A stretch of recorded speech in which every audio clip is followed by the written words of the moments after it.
I can't believe my husband would do this on our wedding day. But I guess it's his way of dealing with nerves. I peeked into the dressing room and there they were, Jake and Rachel, tangled up with no clothes on.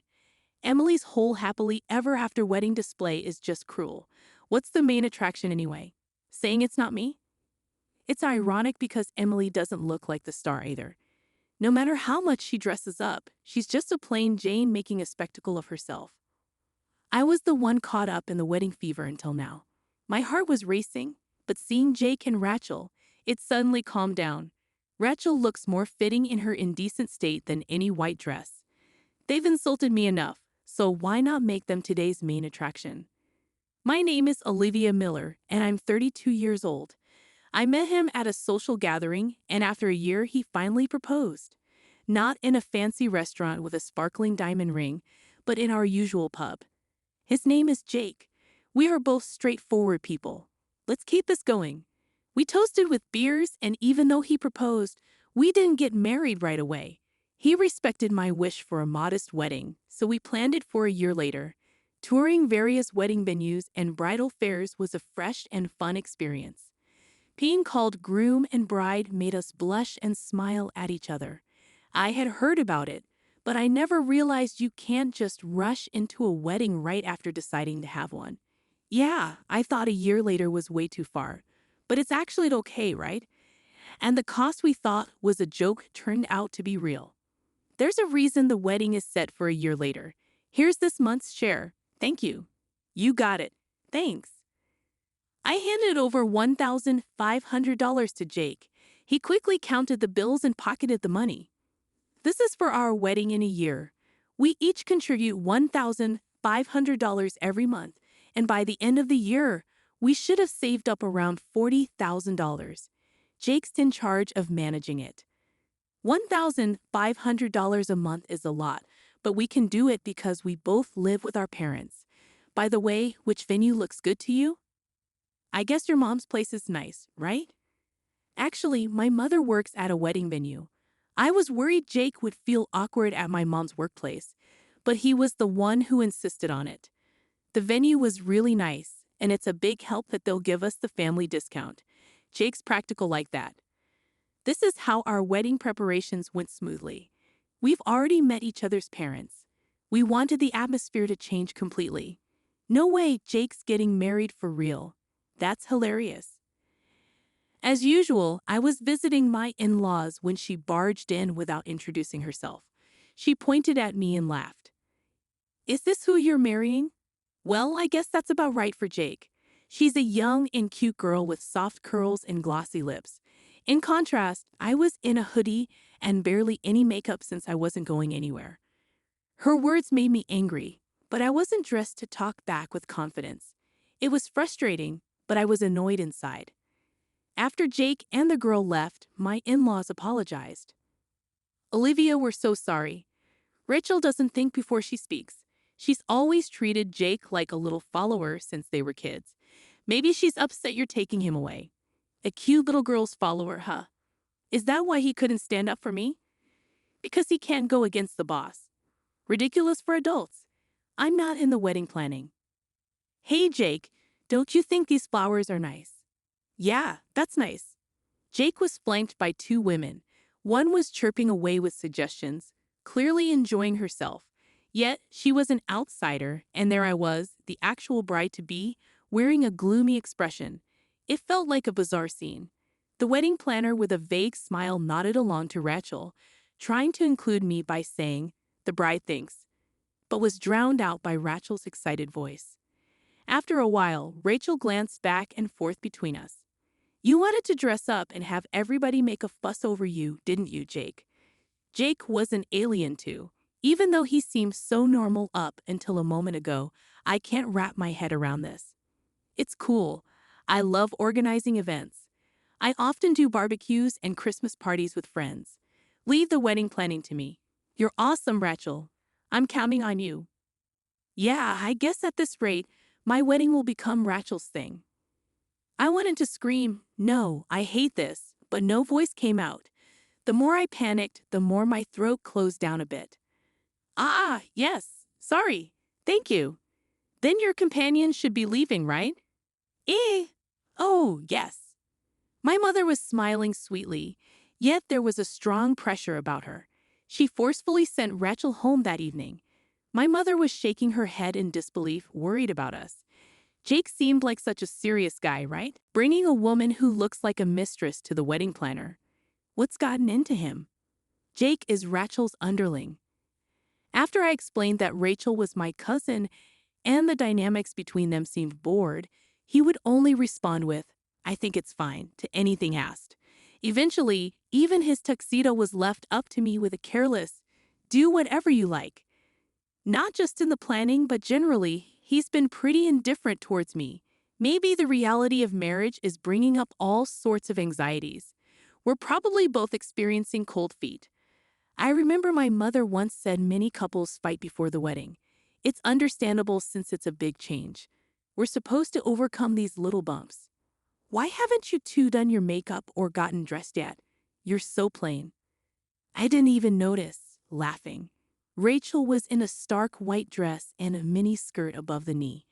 At that bare-legged, such an outfit would seem adorable to a child about 3 years old, but it's preposterous for an adult.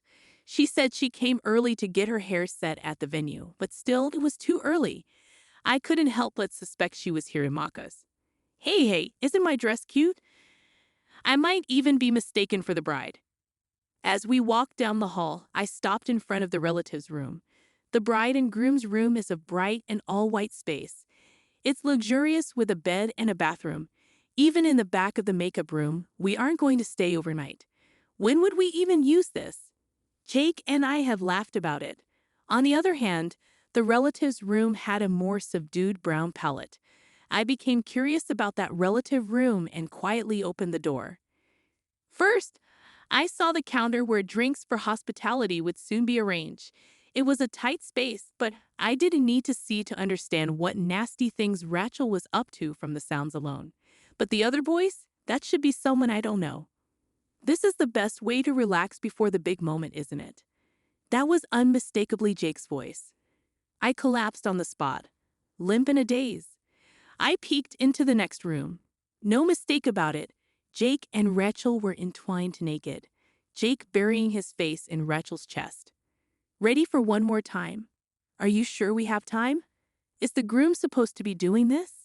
It's fine, my parents are out. Rachel suited the scandalous look far more than any white dress. They had spent all this time mocking me. I'd make them the main event of today. After a while, when I stepped out of the dressing room, my mother, with a pale face, rushed over. I will never forgive this.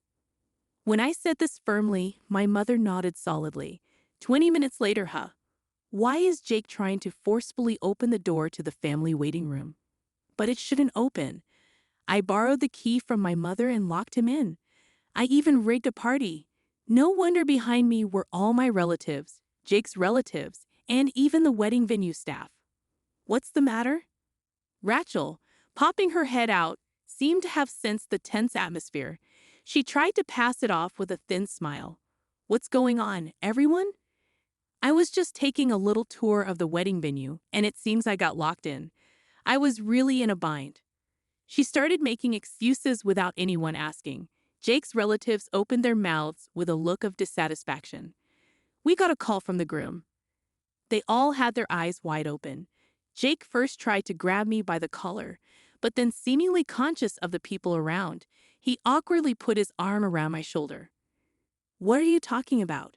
You're mistaken. Were you dreaming or something? His mouth was smiling, but his eyes were pressing me to shut up.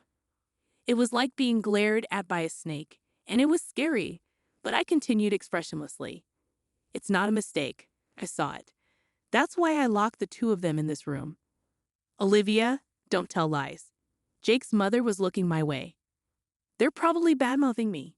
Jake's father tried to calm the situation, but no one was willing to listen. A groom cheating at the wedding venue on the day of the wedding is not something you normally hear of. Therefore, it was more plausible that it was a bride's ugly jealousy leading to slander. Jake's relatives pierced me with their glares like needles. Jake, who had been nervous, gained confidence. Look, Olivia apologized to everyone for the trouble caused by your lying. And then my mother spoke up. Take a look in the dimly lit hall. A sultry voice suddenly filled the air. At the same moment, the intimate scenes of Jake and Rachel were projected on the giant screen.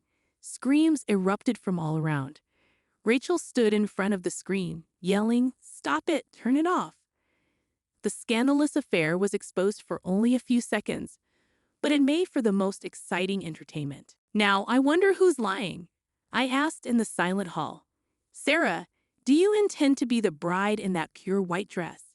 If you're saying gain, what were you and Jake doing in the dressing room? Jake clenched his back teeth. This secret filming. Why? Of course, there wasn't a hidden camera at the venue. The answer was simple. I just filmed the dressing room with my smartphone. Huh? And I sent it to my mom. My mom shook her smartphone to show it. If I confronted them alone about the affair, I'd likely be fooled by the bold Rachel. So, I secretly filmed their little rendezvous and sent it to my mom right away. My mom was quick to act, having worked out his way out. Then his mother slapped his cheek. Stop this nonsense. I had actually sent the video to his parents as well. They probably never imagined they'd be shown their son's true colors on his big day as he was about to leave the nest. I thought they might defend Jake, but instead, they said, let's gather the family and confront them in front of everyone. That was our cue to take action. Jake and Rachel are relatives because they are family. His in-laws wanted to avoid ambiguity and made a tough decision. Let me go. Don't touch me. Rachel protested, looking down. The middle-aged man raised his voice in desperation. It's a lie that you were cheating with Jake, right? You love me, don't you? Then another man, grasping the situation, shouted, you were messing around with someone else besides me. Rachel, head still bowed, gave no reply. It seems Rachel wasn't just involved with Jake. It's unbelievable that she was involved with 3 relatives, all so close to her. Jake stopped crying and yelled at the men. I'm special. I gave her the most. With everyone in the family looking at her with disgust, it seemed she couldn't even rely on her own parents in such a situation. She probably couldn't even look her parents in the face. The attention-seeking Rachel. Everyone's looking at you now. Aren't you pleased? Rachel's face turned pale, and she rolled her eyes back, losing consciousness. Jake grabbed her arm and yelled, Hey, Rachel, we're not done talking, you cheater. I tapped Jake on the shoulder from behind. You're not done talking to me. Mr. Perfect, buying Rachel's time with my money. He looked up to the sky, still smiling faintly.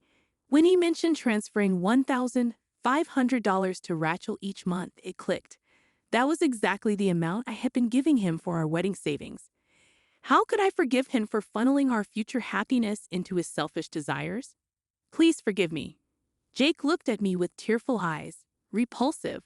I had the urge to stomp on his head but restrained myself. I didn't want to get my shoes dirty. In the end, we called off the wedding. As it was the day of the wedding, we could just pay it from our joint savings. I offered generously, but that was mostly relatives' money, right? We were going to come out ahead with the gifts. I didn't think we needed any savings. So you spent it on Rachel. I finished for him.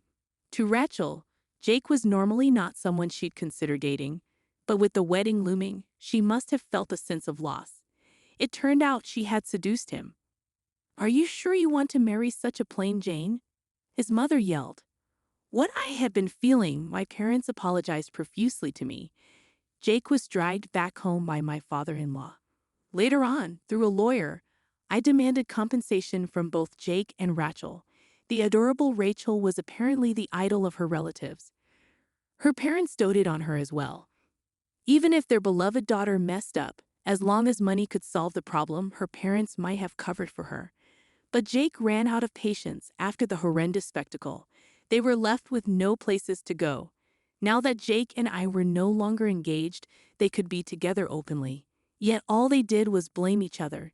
They were suffering because of their own actions, not someone else's. Some time has passed since the incident, and I've been enjoying peaceful days. My life's over, I sighed, still saddened by the shattered dream of my perfect wedding. What are you talking about? My mom hit me on the back, snapping me out of it. In your 30s, you're still young. Life's over if you just mope around, she muttered softly and began to prepare for our spa trip right away.